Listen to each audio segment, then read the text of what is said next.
Hello friends, homemade recipes by Lipika and blogs channel আপনাদের সকলকে স্বাগত। আমি হলাম লিপিকা, আর আজকে নিয়ে চলে এসেছি এই শীতে সকলের ঘরে ঘরে বিভিন্ন রকমের পিঠে রেসিপি হবে। আর এখন তো সবার ঘরে ঘরেই আপনারা সকলেই জানেন যে প্রচুর অসুস্থ মানুষ রয়েছেন যারা মিষ্টি খেতে একদমই পছন্দ করেন বা বারণ। তাদের জন্য আমি একটা ঝাল পিঠে রেসিপি নিয়ে চলে এসেছি। পিঠেটা তৈরি করার জন্য এখানে আমি 200 গ্রাম বিউলির ডাল সকালে ভিজিয়ে রেখেছিলাম। আর পুর করার জন্য আমি নিয়ে নিয়েছি 2টো ডিম, আদা কুচি, রসুন আর লঙ্কা কুচি। এই রসুনের পাশে সেই সাদা সাদাগুলো কিন্তু লঙ্কা, একদম রসুনের সাথে মিশে গেছে। আর এখানে একটা টমেটো আমি কুচি কুচি করে নিয়ে নিয়েছি, আর 2টো মিডিয়াম সাইজের পেঁয়াজ ডুমো ডুমো করে কেটে নিয়েছি। বিউলির ডাল যেহেতু খুবই পিছলা, শিলনোড়ায় বাটতে গেলে অনেকটা সময় সাপেক্ষ, এই কারণে আমি মিক্সার গ্রাইন্ডারে এটাকে পেস্ট করে নেবো, খুব তাড়াতাড়ি হয়ে যাবে। দেখুন, আমি বিউলির ডালটা পুরোটাই মিক্সারের মধ্যে দিয়ে দিয়েছি। সামান্য আমি একটু জলের মধ্যে দিয়েছি। আমি ডালটাকে 3-4 বার ভালো করে ধুয়ে নিয়েছি। ধোয়ার পর সামান্য একটু জল আমি এর মধ্যে দিয়েছি, যেহেতু এটা খুবই আঠালো হয়। দেখুন, আমার ডালটা পেস্ট করা হয়ে গেছে। আমি মিক্সার গ্রাইন্ডারের বাটি থেকে অন্য একটা বাটির মধ্যে আমি বিউলির ডালটা নামিয়ে নিলাম। আর ওই বাটিটার মধ্যে না মিক্সার গ্রাইন্ডারে ডাল অনেকটা লেগেছিলো, আমি সামান্য একটু জল দিয়ে ওটা ধুয়ে নিয়েছি। এই জলটা আমি এর মধ্যে ব্যবহার করব। আর এই ডালটার মধ্যে দিয়ে দিলাম লবণ, স্বাদ মতো লবণ দিয়েছি যেন বেশি না হয়ে যায়। মিক্সার গ্রাইন্ডার থেকে জলটা আমি দিয়ে দিলাম এর মধ্যে, কেন ডালটা খুবই আঠালো আর জমে জমে গিয়েছিল। আমি এটাকে পাতলা ঘনত্বের করে নেব। তাই বলে কিন্তু খুব পাতলাও হবে না, খুব মোটা হবে না, ঠিক মিডিয়াম সাইজের, ঠিক যেরকম আমি করেছি। আমি বাইরে উনুনে চলে এসেছি। উনুনটা আমি ধরিয়ে দিয়েছি, কড়াইও বসিয়ে দিয়েছি। কড়াইটা আমার খুব গরম হয়ে গেছে। আমি এবার কড়াইয়ের মধ্যে দিয়ে দেব সর্ষের তেল। সর্ষের তেলটা আমি দিয়ে দিলাম। এইবার একটা খুন্তির সাহায্যে আমি কড়াইয়ের তেলটা সারা কড়াইয়ের মধ্যে ভালো করে মাখিয়ে নেব। এইবার তেলের মধ্যে দিয়ে দিচ্ছি পেঁয়াজ কুচিটা। খুন্তির সাহায্যে আমি পেঁয়াজটাকে ভালো করে টুকরো টুকরো করে দেব। পেঁয়াজটাকে আমি একটু হালকা নাড়িয়ে চাড়িয়ে একটু আগে ভেজে নেব। ভালো করে আমি মিশিয়ে নিলাম। পেঁয়াজ কুচিটার মধ্যে দিয়ে দিলাম রসুন কুচি আর লঙ্কা কুচিটা।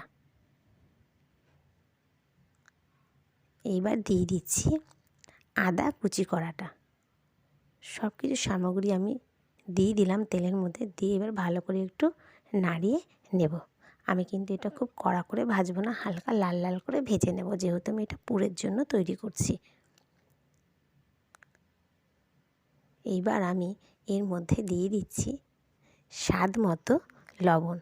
আমরা সকলেই জানি লবণ দিলে সব কিছু সবজি কী সুন্দর মজে যায়। আমি এটা দিয়ে দিলাম, সেহেতু তাড়াতাড়ি ভাজাও হয়ে যাবে আর তাড়াতাড়ি সুন্দর নরম হয়ে যাবে। দেখুন, ভাজাটা আমার হয়ে গেছে। এবার এর মধ্যে আমি দিয়ে দিচ্ছি টমেটো কুচি করাটা। টমেটো কুচিটা আমি ভালো করে পেঁয়াজ টেয়াজ রসুনের সাথে মিশিয়ে নিলাম।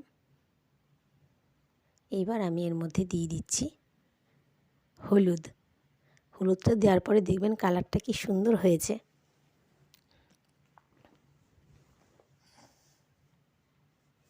সব কিছু ভাজা হয়ে গেছে। আমি সব মশলাগুলো একটু সাইড করে মাঝখানটা ফাঁকা করে নিলাম। এইবার দিয়ে দিচ্ছি ডিমটা ভেঙে।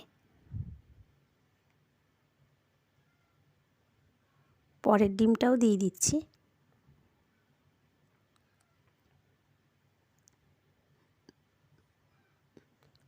ডিমটা এবার আমি ভেঙে পুরো নাড়িয়ে চাড়িয়ে একেবারে টুকরো টুকরো করে দেব।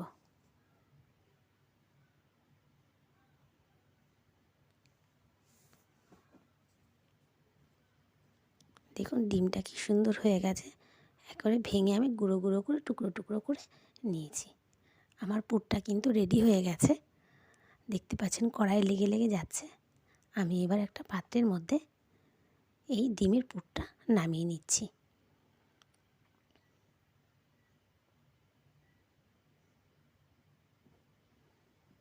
এটা নামিয়ে নিয়ে আমি কড়াইটা খুব ভালো করে ধুয়ে নেব, কেননা এই কড়াইতেই আমি পাটিসাপটাটা তৈরি করব। কড়াইটা আমি পরিষ্কার করে বসিয়ে দিয়েছি, আর এখানে নিয়ে নিয়েছি একটা বাটির মধ্যে সাদা তেল। আমি চামচে করে অল্প একটু তেল এর মধ্যে দিয়ে দেব,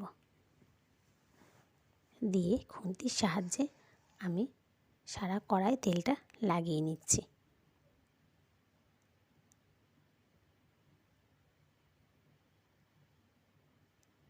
এইবার যে বিউলির ডালটা পেস্ট করা ছিল সেটা আমি একটা ডুমো হাতার মতো নিয়ে নিয়েছি, সেই হাতার মাপ করে কড়াইয়ে দিয়ে দিচ্ছি।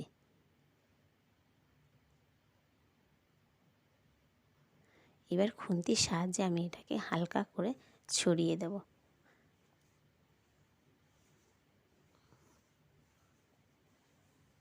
এটা খুব আস্তে আস্তে করতে হবে, না হলে কিন্তু পুরো জায়গায় যদি না পড়ে তাহলে কিন্তু ভালো হবে না। ঠিক গোলা রুটির মতো করতে হবে, কিন্তু পাতলা। সুন্দর করে আমি গোল করে দিলাম। এটা হয়ে গেলে না, এটা অটোমেটিকই খোলার মতো উঠে আসবে।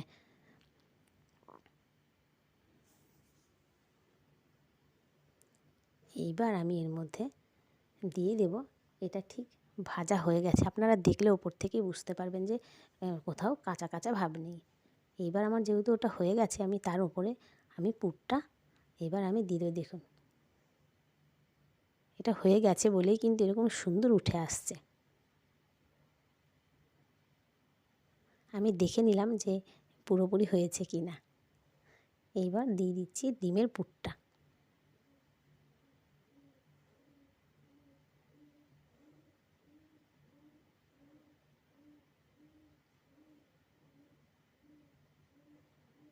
এইবার আমি খুন্তির সাহায্যে এটাকে ফোল্ড করে দেব।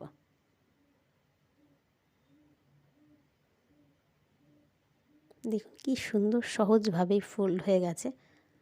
আপনারা চেষ্টা করলে আপনারাও বাড়িতে পারবেন। সাইডে আমি একটু সামান্য একটু তেল দিয়ে দিলাম, তাহলে একটু ভাজাটা ভালো হবে। আপনারা যদি দ্বিতীয়বার তেল না দিতে চান, না দিলেও কোনো অসুবিধা নেই। আমার প্রথম পাটিসাপটাটা হয়ে গেল, আমি নামিয়ে নিলাম। আমি এইভাবেই আবার পরে আরেকটু তেল দিয়ে নিলাম, দিয়ে আরেকটু নাড়িয়ে কড়াইয়ের মধ্যে ভালো করে তেলটা লাগিয়ে নিচ্ছি। আমি আড়া খাতা বিউলির ডাল কড়াইয়ে দিয়ে দিলাম, দিয়ে দেখুন এটাও আমি সুন্দর করে গোল করে নিয়েছি। যেহেতু কড়াইটা বেশ ভালো গরম হয়ে গেছে, এখন দিলেই খুব তাড়াতাড়ি পাটিসাপটাগুলো উঠে যাবে। আমি পুর দিয়ে এটাকে আবার ফোল্ড করে দিচ্ছি, করে নিলাম। এবার আমি উল্টে নিয়ে এর মধ্যে সামান্য একটু তেল দিয়ে আমি নামিয়ে নেব। দেখুন ফ্রেন্ডস, আমার বিউলির ডাল দিয়ে ঝাল পাটিসাপটা রেসিপিটা রেডি হয়ে গেছে। আপনারা বাড়িতে এইভাবে বিউলির ডাল দিয়ে ঝাল ঝাল পাটিসাপটা পিঠে রেডি করে ফেলুন। আশা করছি আপনাদের সকলের ভীষণ ভীষণ ভালো লাগবে। আর ভালো লাগলে অবশ্যই কমেন্ট বক্সে জানাতে ভুলবেন না, আর লাইক শেয়ার অবশ্যই করবেন। আর আগে খেয়ে দেখবেন, তারপরেই যদি মনে হয় যে না রেসিপিটা খুব ভালো হয়েছে, তাহলে প্লিজ প্লিজ প্লিজ আমার চ্যানেলটিকে সাবস্ক্রাইব করতে ভুলবেন না। আমি কিন্তু অনেক আশা নিয়ে এই ধরনের রান্না আপনাদের জন্য নিয়ে আসি। পরের দিন নতুনত্ব অন্য কোনো রান্না নিয়ে আবার আপনাদের সামনে চলে আসব। আপনারা ভালো থাকবেন, সুস্থ থাকবেন। Tata, bye bye.